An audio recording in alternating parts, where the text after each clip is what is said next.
Assalamualaikum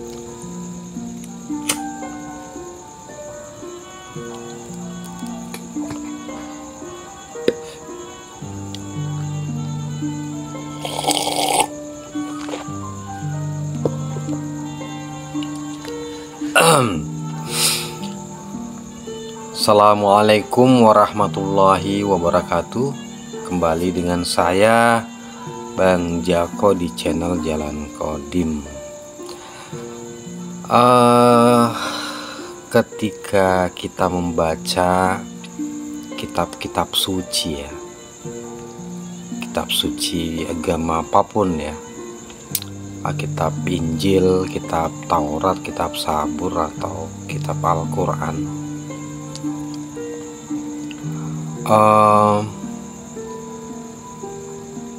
di situ kan biasa kita menemukan berbagai kalimat-kalimat perintah ya.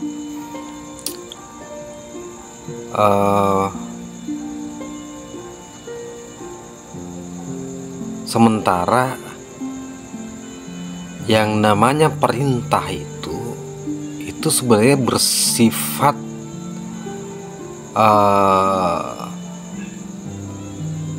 apa ya, sifatnya itu ya, kalau dalam bahasa Inggris kita sebut sebagai simple present ya, present tense ya. Jadi waktu sekarang. Jadi kalau ada namanya perintah, berarti kan ada yang memerintah, dan itu saat ini ya, sekarang nih. Misalnya ya, saya perintahkan ke anak saya misalnya, tolong ambilkan saya air itu. Nah, jadi perintah itu berlaku saat ini. Jadi ketika saya mengatakan tolong ambilkan air ya, perintah saya ini itu ketika misalnya minggu berikutnya, ini perintah saya hari ini sih sudah tidak berlaku pada minggu berikutnya. Minggu berikutnya mungkin akan ada lagi perintah baru dari saya kepada anak saya, tolong ambilkan air, walaupun dengan perintah yang sama. Tetapi intinya di situ bahwa ketika ada kalimat perintah, semestinya harus ada yang memberi perintah yang real pada saat itu. Nah, ini yang perlu kita lebih teliti ya. Jadi sebenarnya kalau menurut saya ya, kalimat-kalimat dalam Al-Quran itu ada dalam kitab-kitab suci, itu sebenarnya adalah sebuah hukum ya. Itu adalah hukum. Tapi tidak ada di situ perintah. Karena yang namanya perintah berarti harus ada yang memerintah, dan itu saat ini. Ya, pelan-pelan ya, saya ulangi lagi bahwa sebenarnya kalimat-kalimat yang ada dalam kitab-kitab suci itu sifatnya adalah hukum, dan tidak bisa kita katakan sebagai itu perintah. Karena yang namanya perintah berarti harus ada yang memerintah, dan itu harus saat itu, real, saat ini ya. Jadi kalimat-kalimat perintah yang ada di kitab suci itu diungkapkan oleh yang memberikan perintah pada saat itu. Siapa yang memberikan perintah pada saat itu? Ya, Rasul pada saat itu. Kalimat perintah di kitab Injil yaitu pada saat itu dikeluarkan atau diperintahkan oleh Rasul Isa di zaman itu. Dan perintah itu ya dari Tuhan, dari Allah ya, dari yang Maha Kodim. Kemudian perintah itu dikeluarkan lewat lisannya Rasul Isa. Kemudian itu tertuang dalam kitab Injil. Itu menjadi sebuah perintah di zaman itu. Tapi setelah kemudian itu berlalu, ya dia kemudian menjadi sebuah hukum ketika dia tertuang di kitab suci. Sama dengan di kitab Sabur atau di kitab Taurat. Di kitab Sabur misalnya, ya di situ ada kata-kata yang bermakna sebagai perintah. Itu diucapkan oleh Nabi Musa di zaman itu.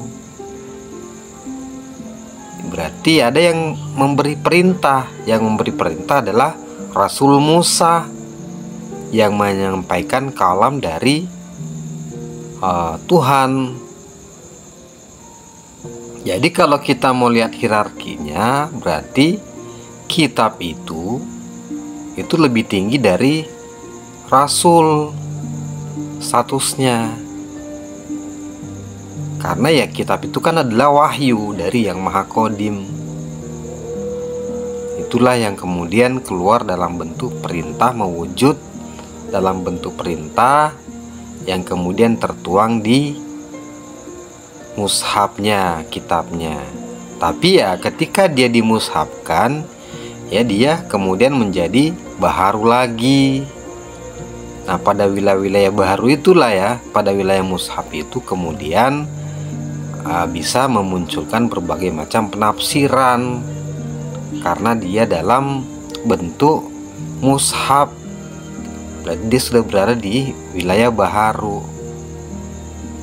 Nah, begitupun pada saat di zaman Nabi Muhammad 1400 tahun lebih yang lalu, di situ juga ada kalimat-kalimat perintah. Ya, itu diucapkan oleh baginda Nabi Muhammad pada saat itu. Nah, pada saat itu bisa disebut sebagai perintah karena ada yang memerintah. Ada yang memerintahkan langsung. Yang memerintah siapa? Ya baginda Nabi Muhammad.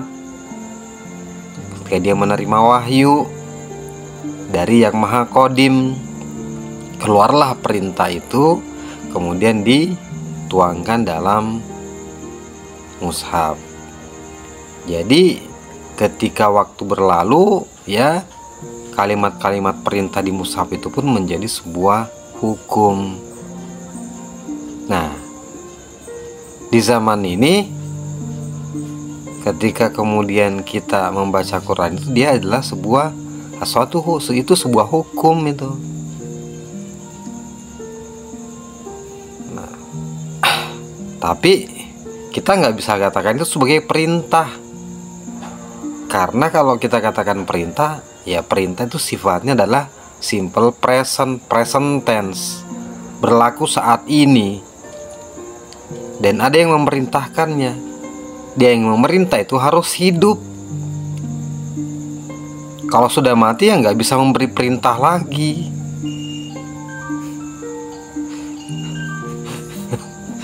Ya, tidak mungkin kan orang yang sudah mati memberikan perintah. Jadi harus orang yang hidup. Jadi itulah sebenarnya kenapa ya utusan itu harus selalu berkesinambungan, karena harus ada selalu yang memberi perintah, melanjutkan perintah dari Yang Maha Qadim.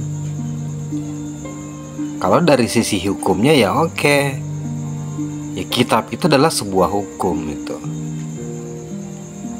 itu adalah sebuah hukum, tetapi dia bukan perintah. Ya yang namanya hukum itu kan ya itu istilahnya untuk menjaga keteraturan gitu ya, dan sebagainya. Nah, tetapi yang namanya perintah yaitu harus langsung sifatnya. Dan perintah ini terkait dengan yang namanya pengabdian gitu. Orang mengabdi itu artinya mengikuti, harus turut dan taat patuh sama perintah. Nah, sekarang siapa yang memerintah kita? Kalau mungkin sebagian besar kita akan menjawab ya perintah dari Allah. Allah lewat Rasulnya. Tapi Rasul itu atau utusan itu harus hidup. Kalau Rasulnya sudah mati, 1400 tahun yang lalu itu perintahnya dulu yang dituangkan di mushaf ya. Itu di 1400 tahun yang lalu. Ketika kemudian waktu berlalu, itu bukan lagi statusnya, bukan lagi sebuah perintah, itu sudah menjadi sebuah hukum. Hukum itu menjaga keteraturan. Berarti kalau di situ kan, kalau cuman sekedar hukum, artinya ya kita mau menjalankan sebuah perintah yang sudah kadaluarsa, maksudnya sudah tidak simple present lagi. Berarti kan sebenarnya itu ada keterputusan di situ, karena sebuah perintah itu harus sifatnya langsung. Ketika misalnya nih Nabi Ibrahim mendapatkan perintah untuk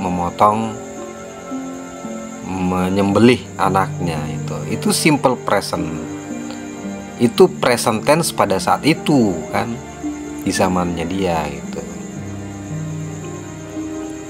yang kemudian tidak bisa kan kemudian itu kita jadikan patokan pada saat ini, itu sudah berlalu. Jadi harus ada sebuah perintah baru yang up to date, yang sesuai dengan saat ini itu. Tapi tentu dengan catatan ya, itu akan selalu tetap mengacu kepada hukum-hukum dasar dari kitab itu sendiri. Jadi tetap kitab itu menjadi acuan ya. Namanya kitab itu adalah petunjuk. Yang namanya petunjuk berarti ya sebisa mungkin kita harus mengikutinya. Nah, tetapi kan yang kita bahas kali ini adalah terkait dengan perintah tadi. Sebuah perintah itu harus bersifat saat ini, dan yang paling penting harus ada yang memerintah, memberi perintah. Nah, saat ini apakah ada yang memberi perintah kepada Anda gitu untuk melaksanakan syariat-syariat itu, misalnya ya, misalnya berpuasa lah ya. Ketika ada perintah puasa ya, mestinya kan yang memberikan perintah puasa ya real pada saat ini.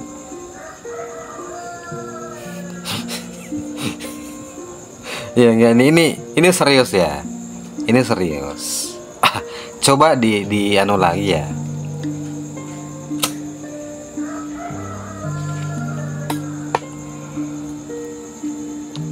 Coba kita nalar lagi gitu ya. Jadi harus, sekali lagi harus ada yang memberi perintah. Kenapa saya katakan ini terkait dengan pengabdian? Pengabdian itu kaitannya dengan ketaatan. Ketaatan itu terkait dengan perintah. Ya, kalau kita mengatakan saya taat kepada Allah, bagaimana cara taatmu? Ya mungkin dengan mengikuti perintah-perintahnya di Al-Quran. Enak aja diperintah sama Allah.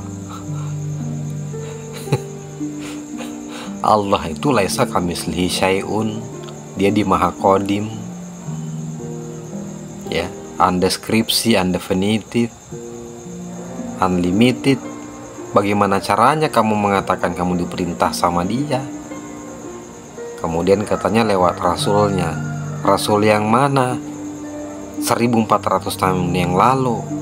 Bagaimana caranya kamu mau diperintah oleh sesuatu yang sudah tidak ada, yang sudah meninggal, yang sudah mati? Tolong dinalar ya. Perintah itu bersifat kekinian. Saat ini harus ada yang memerintah. Yang memerintah itu adalah hidup. Allah itu maha hidup, dan perintahnya harus melalui sesuatu yang hidup. Kalau orang yang sudah mati, ya berarti dia cuman meninggalkan sebuah hukum, sebuah acuan, sebuah petunjuk. Ya itu cuma sebuah petunjuk itu itu harus senantiasa terupdate, karena ada sebuah situasi yang melingkupinya ketika dia perintah itu turun pada saat itu. Otomatis harus ada yang memberi penjelasan ya tentang perintah atau hukum-hukum itu di zamanmu sendiri di saat ini ya. Dan yang bisa menjelaskan itu juga adalah yang tentu dia sudah mengalami bagaimana ketika Rasul di zaman itu bisa masuk dalam situasi menerima wahyu. Jadi kondisi itu harus dialami oleh orang itu. Ya, itulah yang disebut dengan menapaktilasi atau mengikuti sunnah sebenarnya. Ketika dia mengikuti sunnah pada saat baginda Nabi sebelum menerima wahyu, itu kan ada metodologi-metodologi yang ditempuh oleh baginda Nabi sehingga dia bisa memasuki situasi di mana dia bisa Mi'raj. Artinya kalau kita mau memahami situasi bagaimana baginda Nabi menerima wahyu, berarti kita pun harus menerapkan metodologi itu. Dan pasti akan di setiap zaman, di setiap periode itu ada yang bisa menembus itu, karena itu adalah hukum di mana risalah itu harus selalu dilanjutkan ya. Ya di ayat saja di sunnah Rasul aja mengatakan, di hadis mengatakan bahwa setiap 100 tahun akan ada pembaharuan. Ya, itu yang mengatakan hadis, baginda Nabi yang mengatakan pada saat itu. Berarti kan harus ada. Nah, sekarang nih, coba sekarang konteksnya sekarang nih. Udah berapa? Udah 1400 tahun lebih. Dan kalau kita mengacu kepada zaman kehancuran Khalifah Utsmani, berarti itu kan jatuhnya di tahun 2024 kemarin. Sekarang udah 2025. Berarti kan mesti harus ada yang terdeteksi nih, siapa yang mujaddid itu, siapa yang pembaharu itu. Ya, sekarang kan era informasi nih, era teknologi. Kita bisa tahu kok. Kita bisa mendeteksi bagaimana situasi Islam saat ini. Ya, negara-negara Islam itu mana saja kita bisa tahu. Nah, coba identifikasi ya, siapa-siapa di negara itu ya yang muncul sebagai tokoh pembaharu, yang memberikan semacam sebuah hal yang luar biasa ya terkait pemahaman agama ini gitu ya. Dan saya pikir kan semua nubuatnya kan mengarah pada waktu ini, saat ini. Berarti kan saat ini adanya pembaharuan itu, munculnya tokoh yang ditunggu-tunggu itu saat ini. Nah, sekarang coba silakan deteksi semua negara-negara Islam yang kira-kira di mana di situ sudah ada tanda-tanda itu. Dan ini bukan cuma dalam Islam, seluruh agama saya pikir pun juga menubuatkan itu. Mereka semua sedang menanti-nanti tokoh itu. Nah, ini sekarang sudah waktunya. Nah, kenapa kita diam-diam aja padahal itu nubuat Nabi? Coba cari siapa yang sudah melakukan atau memberikan sebuah pemikiran pembaharuan yang mana itu sangat-sangat sesuai dengan nubuat-nubuatnya baginda Nabi di zaman 1400 tahun yang lalu itu ya. Nah, jadi ini kembali lagi tadi tentang Quran ya, dan kitab-kitab agama samawi itu sekali lagi itu adalah sebuah petunjuk. Dia sebuah petunjuk, dia sebuah hukum, tetapi dia bukan merupakan sebuah perintah, karena perintah itu sifatnya harus present tense, harus sekarang, saat ini. Dan yang paling penting, ada sosok yang memberikan perintah, ya, bukan perintah yang sudah berlalu kadaluarsa. Karena perintah ini bersifat ada kaitannya dengan pengabdian. Sementara kan menurut petunjuknya ya dalam Quran itu bahwa kita ini diciptakan tidak lain hanya untuk berabdi, berbakti. Tidak kuciptakan jin dan manusia selain untuk mengabdi, berbakti. Nah, mengabdi, berbakti, ya, itu harus terkait dengan yang namanya perintah. Kita hanya bisa mengabdi dan berbakti ketika ada sebuah perintah. Karena dengan perintah itulah yang kemudian menunjukkan bagaimana tingkat pengabdian dan kebaktian kita. Kalau tidak ada sebuah perintah ya tidak bisa dikatakan kita mengabdi atau berbakti. Yang namanya pengabdian, bakti itu harus lahir dari sebuah perintah. Misalnya perintahnya adalah kita disuruh untuk membangun sebuah rumah. Kau bangun itu rumah. Nah, dengan mengacu kepada perintah itu, kita bersegera untuk menyiapkan pembangunan rumah, ya, menyiapkan bahan-bahannya, menyiapkan rancangannya, kemudian mulai membangunnya. Nah, aktivitas itulah yang disebut dengan kita mengabdi, berbakti, karena kita mengacu kepada sebuah perintah. Perintah itu real itu, ya. Nah itu. Jadi sekali lagi bahwa harus ada sebuah perintah yang langsung, di mana di situ ada yang memberi perintah, sehingga disitulah kemudian kita bisa menunjukkan pengabdian dan bakti kita. Jadi, oke, guys, carilah ya dan temukanlah kepada siapa kamu harus mendapatkan perintah langsung sehingga kamu bisa berbakti dan mengabdi. Karena engkau diciptakan tidak lain hanya untuk mengabdi. Sama saya Bang Jako di channel Jalan Kodim. Assalamualaikum warahmatullahi wabarakatuh.